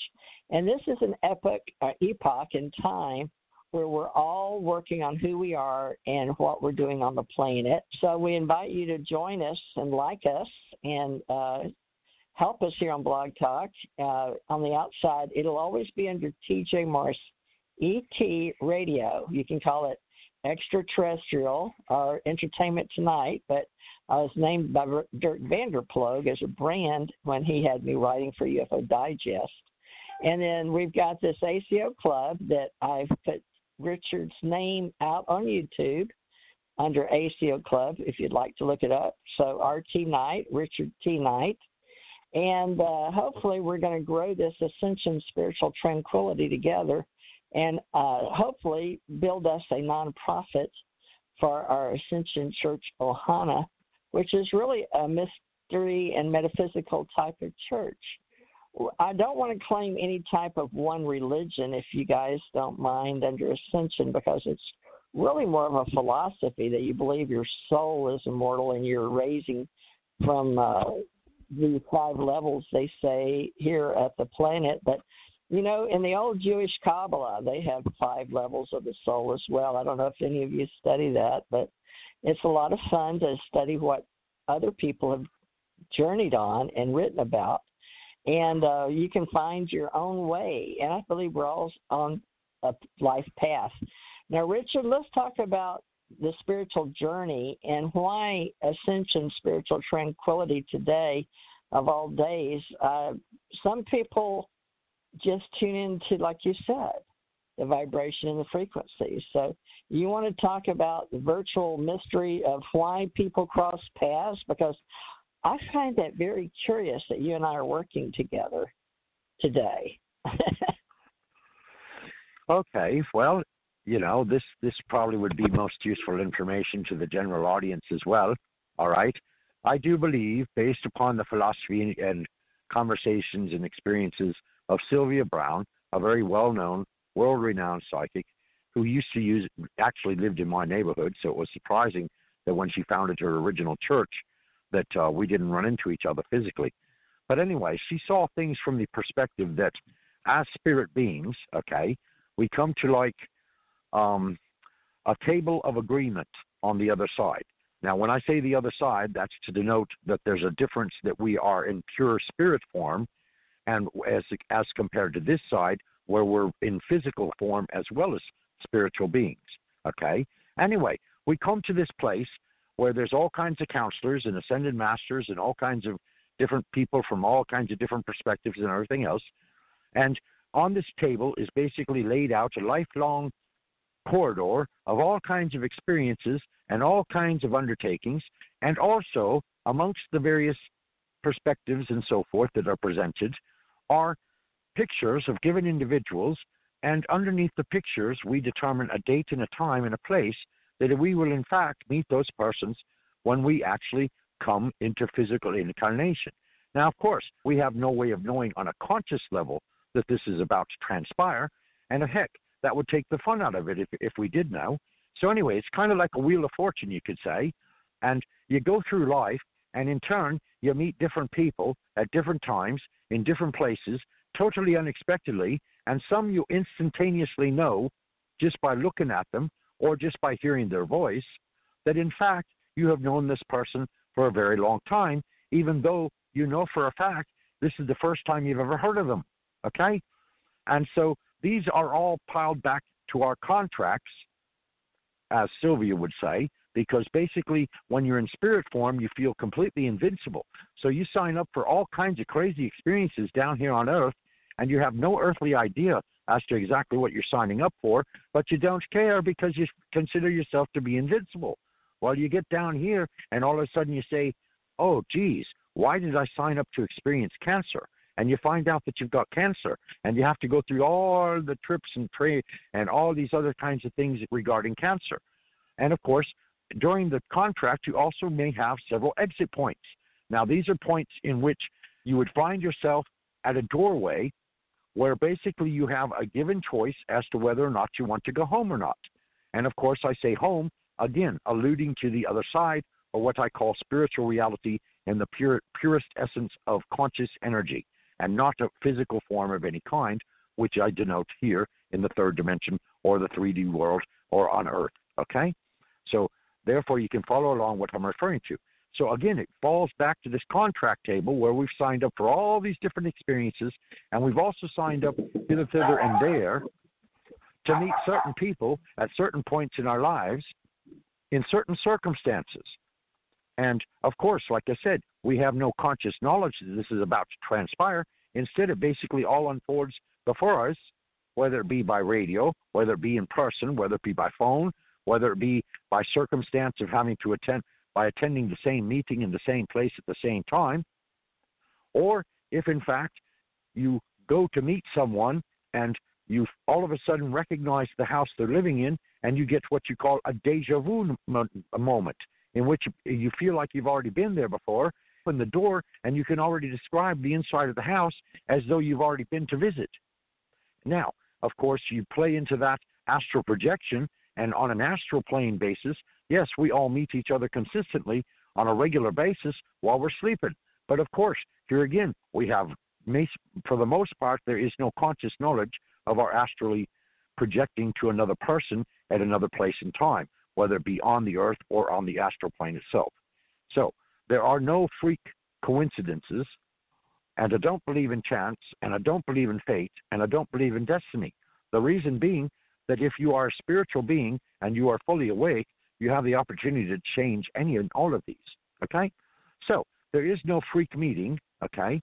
And there is no, I won't go as far as to say that everything happens in its appointed time, even though from a grander perspective, one could say that, yes, everybody's in the right place at the right time for the right reason. Though oftentimes we may not have the conscious awareness as to exactly why we're there or why we have to undertake this experience or that experience. And I think for a large part, a great deal of it falls back to having a spiritual contract before we actually become earthlings. So I hope that expresses a great deal of understanding and a lot of perspectives from a lot of different areas and so on and so forth. So when it comes to you and I meeting and interacting, TJ, this has been pre-appointed, you could say. That's interesting because I pretty much go with synchronicities and people synergistically involved, and having been that I've discovered more as a human being on this planet about other parts of me that didn't exist, I didn't know about. I wonder if everything is predestined, but now following the way I was brought up, I don't know because of the programming that most of us, at least over here in North America, are given as Christians. And I'm a Christian mystic type because that's the education I got growing up was not the mystic part, but the Southern Baptist part, but right-wing Republican type stuff. But my dad was a Democrat. My mother was a Democrat. My dad was Republican. But, in today's world, there's so many ways to separate you. And I don't know that any one path is right. So the spiritual journey was the only one that seemed to keep me interested, was the spiritual, which was the mysteries, always searching for something that seemed just the information, wanting education, wanting knowledge, wanting the knowing of how things are and all that. So, it was that energy that I didn't know about, and I too followed Miss Sylvia Brown and some of her books, and some people liked her and some didn't. Some believed she was a real psychic, some didn't. But the thing was, she helped people, and I think she had a good heart. And she has some books through. Well, they're in my room, actually. They looked brand new when I got them in Tampa when my daughter was dying. And, I've seen a lot of death and dying. And I want to believe that this is just a temporary place like a virtual reality. Yet the children, Richard, that are growing up in this reality we've created in cyberspace, the gaming and entertainment is a huge industry. It's not going to go away, folks. It's only going to get more so.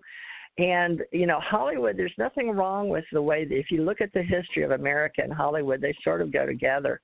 And all the way back to all the people that had money and then Rockefeller helping during the World War and all that. But I believe a little differently probably than Richard, but that's okay because each one of us is unique part of the Godhead or a shard of the mirror that we all project each other. So Richard and I are going to learn hopefully to talk with each other. So I hope you guys will give us a chance. And I had invited Suzanne to come back on Thursdays to help people as well. And Richard, do you think you may want to do Wednesday, or did you say Saturday? Well, I can do any day at any time we so choose to appoint. Well, I'm completely open and flexible. Well, a lot of, we have a world in the 3D reality, and right. People reach us here because they have paid for our cell phone or a way to listen to us on Wi-Fi, and we never know who out there is listening. A lot of them don't just call in and show up. But well, that's true. I would think if you'll agree to disagree with me, that's the way I've had some other people that we were totally in accordance on the same page. But others, it's sort of like if I play the piano and you play the piano, you can play the bass notes, I play treble, or you play one side of the piano, I play the other, or black notes versus white notes. But there's always dualistic, and there's always two sides, at least here with the sun and the moon, and night and a day, and sure. a black and a white. But we have all one thing I'd like to say today, Richard, is get across to people that this isn't about race. It's the uniqueness of each one of us.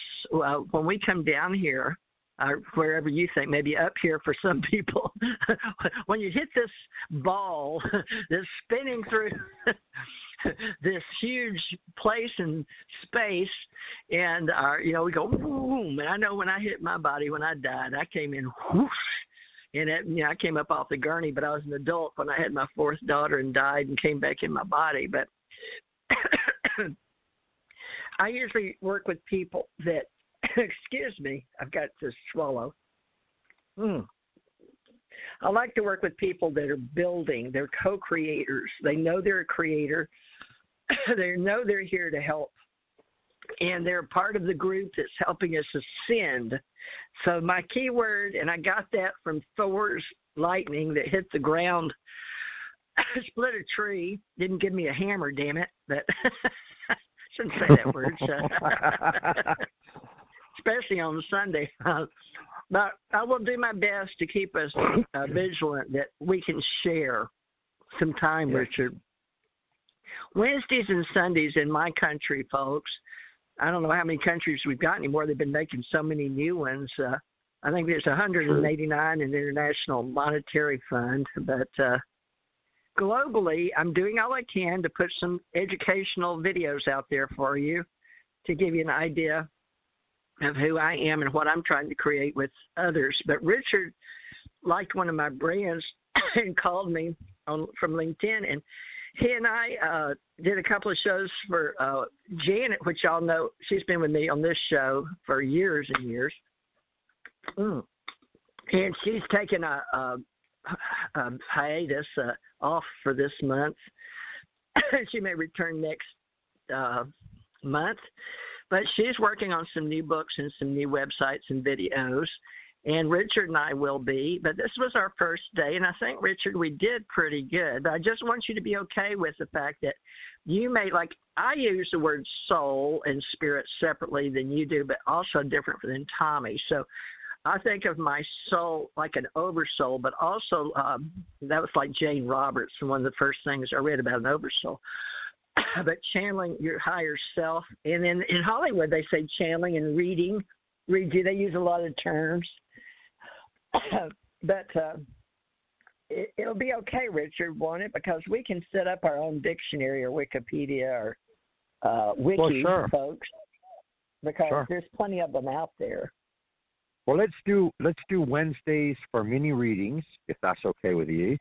Okay. Okay. And then we'll do Saturday for the metaphysical world, and then we'll do Sunday for the spiritual world. Well, most people think they're all the same thing. Well, that's, people look at a glass of water and it's either half full or it's half empty. It's all a matter of your cup of tea. Okay. So we'll go into, let's say that we address on Saturday hauntings, ghost adventures, solutions to hauntings, solutions to releasing spirits, and that kind of thing, and focus from that perspective. And then on Sunday, just save it for purely spiritual and tranquility. And so you could say that we're helping people with some mini insights on Wednesdays, okay, to the reality, whatever the questions happen to be. Wednesdays was my women day, but it can be generic because Jenny hasn't committed to whatever you want to do. If you want to do, you know better than I what your schedule is. I don't have any idea what you've got scheduled when. You know what I'm saying? So if you toss out what's available, then we can just set the parameters from there. I think we did pretty good with people we didn't know, but I just went ahead and opened I lost a few people, to be honest with you, but that's okay. They'll either go to another show or come back by, visit. And sorry if I missed you folks, but this will be a good live recording, and David and I guess anybody else that called in can come back and hear their story, how they fit in, and what they can do to help us, and how we can help them. It's a give and take. We're all students and teachers. Is there any one thing, Richard, that you would like to be known for starting today as the original day you and I are starting this together? Something you want to be known for? Any one given topic, any one given area of expertise, or exactly to what are you asking? Because it's the first day. You'll never get this day back again with me or the world or the universe. Yes. And, make it special for you. I am in the process of becoming a lot of different things from a lot of different perspectives, from a lot of different paths and traditions. And I think the main thing that I'm here is I'm a celestial healer. Okay, that means that I heal an entire planet. All right. Now that's quite a thing to say, and yes, it's very overwhelming for me as a given individual still. But the main thing is that I am here to help others in whatever means, and by whatever happenstance it happens to be. Okay, I have a very empathic heart, and I am a very enriching and enticing spirit in regards to helping other people find the way out of the cloudy murkiness of the path that may be before them, so that they can find the light within them. So how's that? You still there? Yeah, I'm still here. Here. Yeah, I think that will be good. And folks, we may in the first hour discuss the topic. People listen and they hear you, like David said, they hear your tone, and that you're trying to help people, and they may want to be a part of it and add, or ask, how our feel to get feedback. Like he said, just to get feedback sometimes is good. Sure. And get a support. And a lot of life coach counselors do that, folks. It's not a bad thing to have a life coach to help you get from point A to point B. And sometimes searching on Google is the easiest way to do that, or go on YouTube. And Microsoft owning Skype, we use Skype to communicate with each other. And a lot of people are supporting Vimeo now, and other things besides YouTube. There's BitChute and Library. But the universe has offered us cyberspace culture.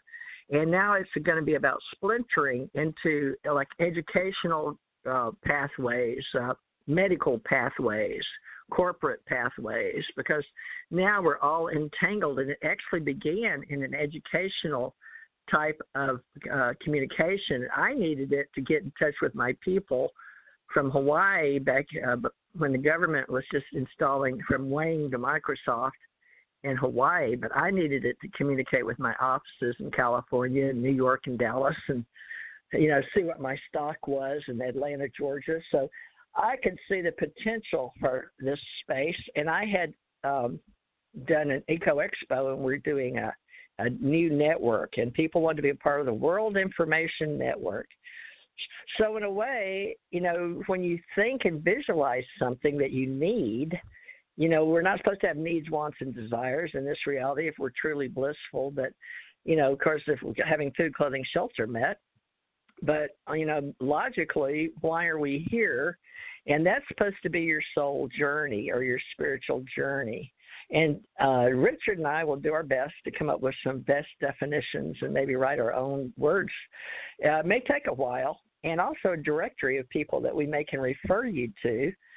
Because in my group from years ago, I said we would do that. People you could trust that we know to refer you to. How do you feel about that, Richard? Sure. I don't have any problems with that. You know what I'm saying? Yep. Yeah, the best people to do this or that. And the exactly. others, experts in their own field, that are basically being qualified and quantified as being the real, genuine article, and not something that, would be perverse in any way or mislead you in any way or take your money and run, as is often the case, unfortunately, with a lot of psychics and other personalities. Not that I'm naysaying anyone, because I do believe that there are thousands of psychics out there, just as there are genuine astrologers and genuine healers and genuine empaths and genuine spiritualists and genuine metaphysicians and all these different kinds of things. The thing of it is that they all need to come together and form a community, because basically what we're about to go through on a planetary basis may be quite strange in regards to never having experienced it before. So if we have a stable community that will support thousands or even hundreds of thousands of people at large by supporting them in all kinds of different ways and giving referrals to them so that they can find the answers to questions and situations they may be undergoing, that would be utterly fantastic. And most assuredly, probably a first, especially ever based on cyberspace.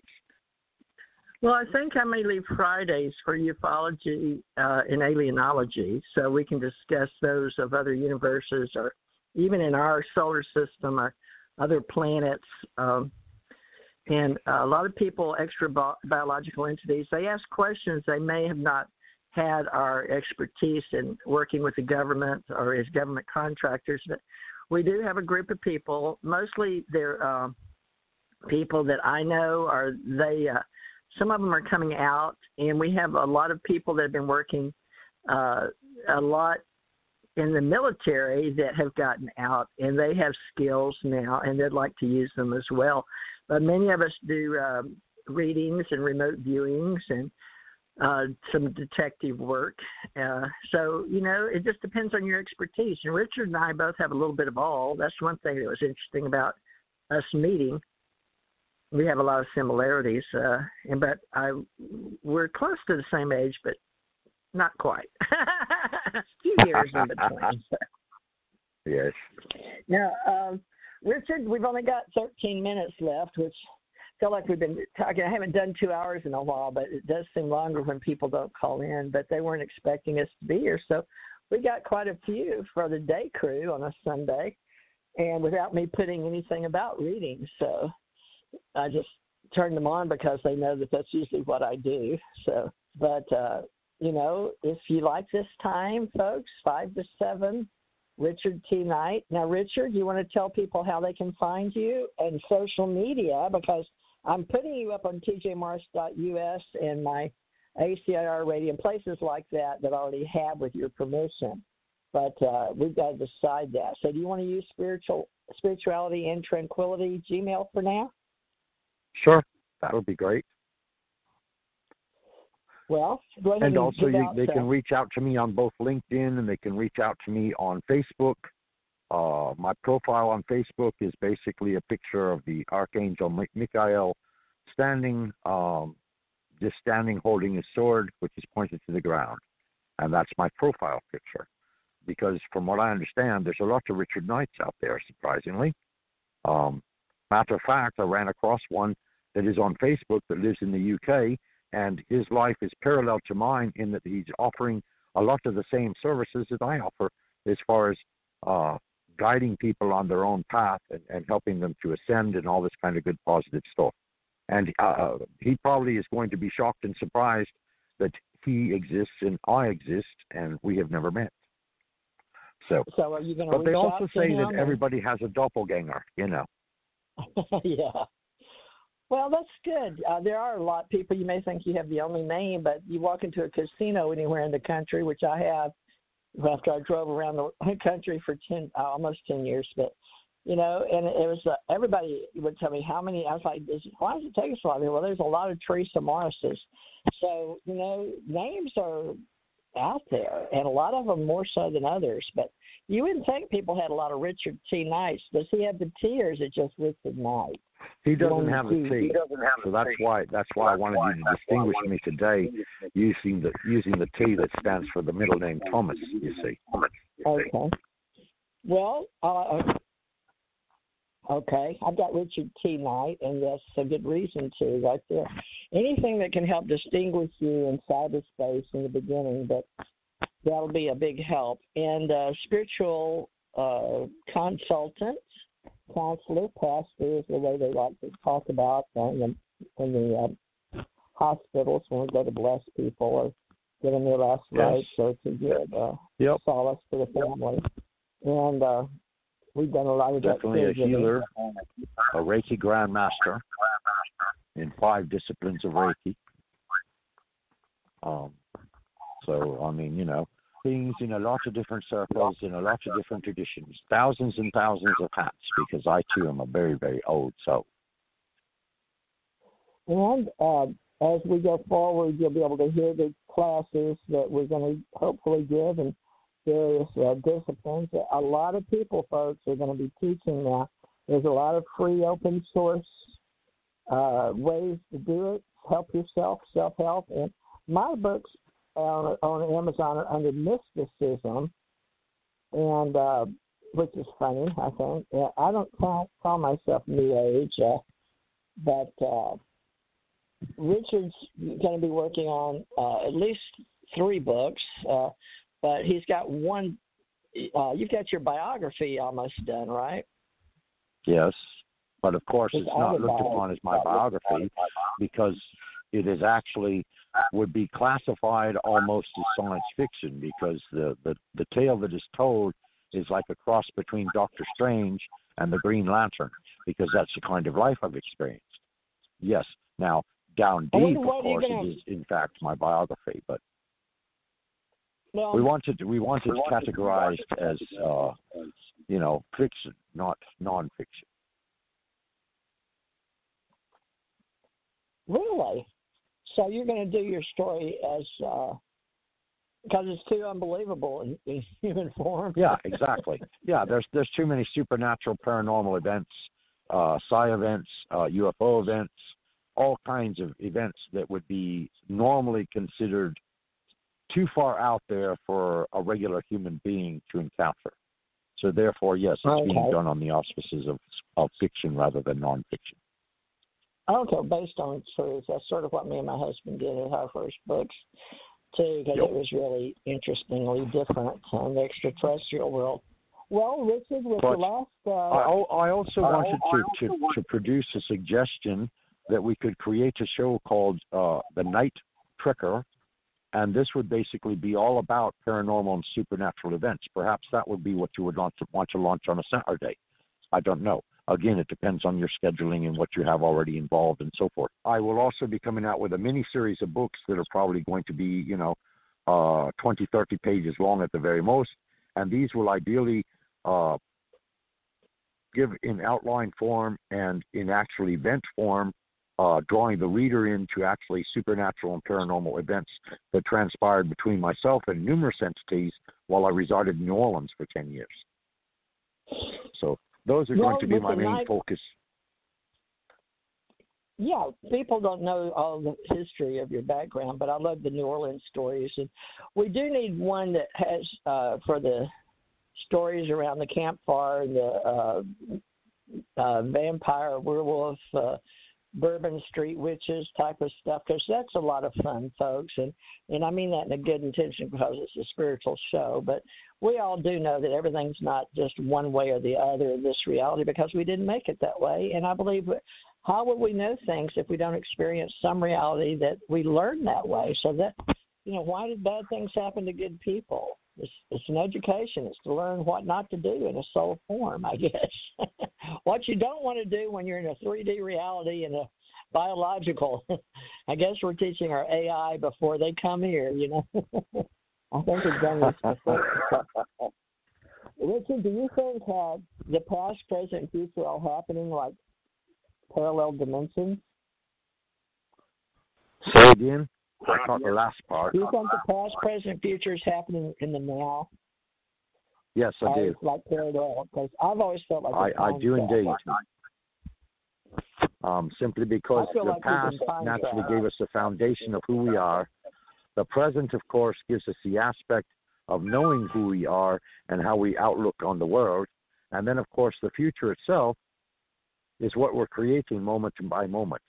So therefore, yes, in actuality, all three do, in fact, happen in the now or the now moment, which, of course, that is the present expression of most New Agers is, you need to be here now, which was a book that came out back in the 70s, actually.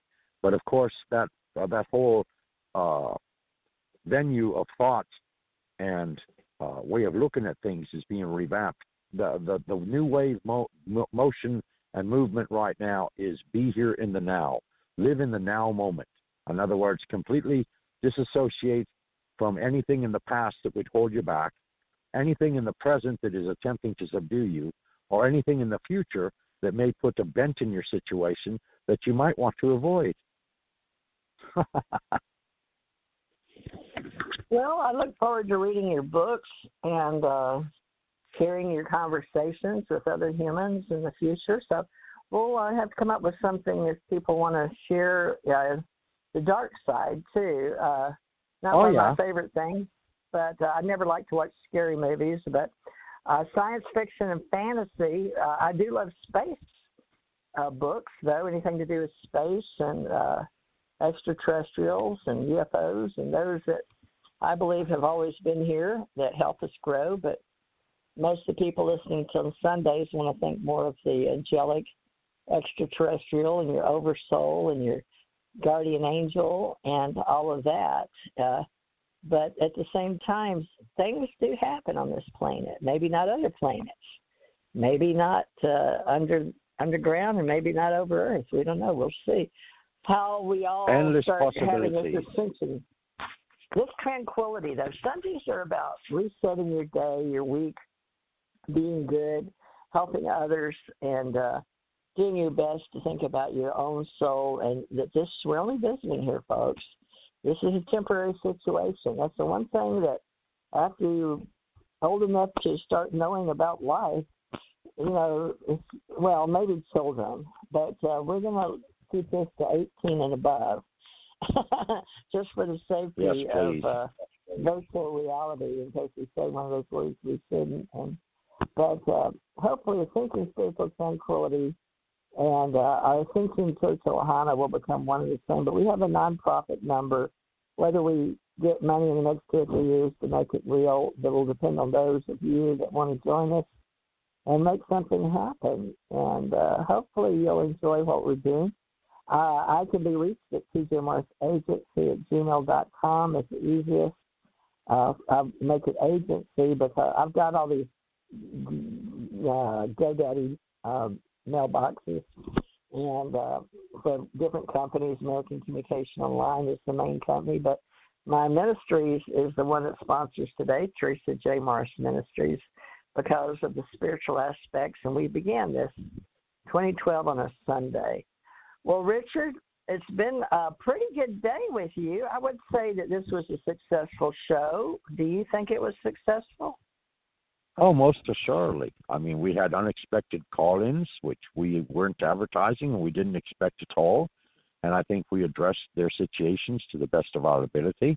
Positive reviews. And, it's been a pleasure speaking with you today. And it's been wonderful enacting in this way. And, yes, I think it's been very successful. Okay.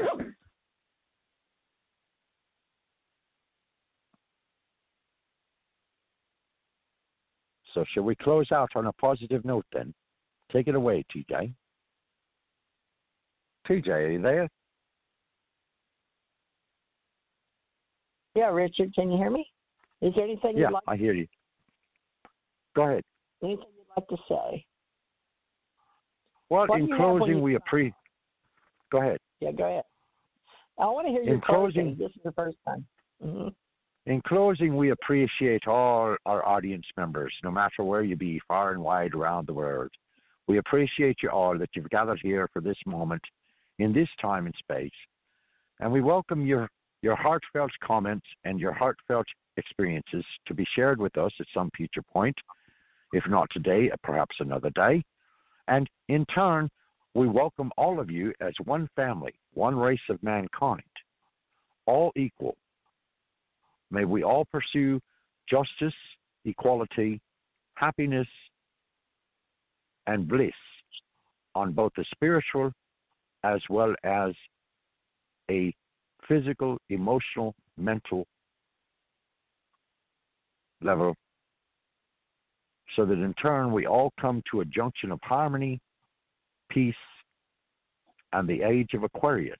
All right. This is about your ascension, folks. You're all the author of your own life story. So stick with us and enjoy the spiritual journey, and know that you're all unique, and it's all about being about yourself inside the bigger picture for all of us, sharing unity, believe it or not.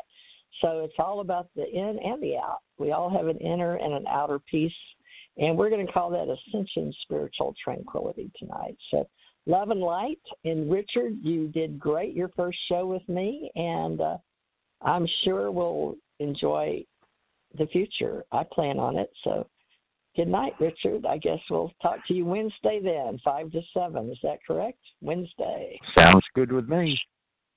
Love and light, dear. All right, everybody. Love Good and night. light. Thank you so much. Yes. Good night, everyone.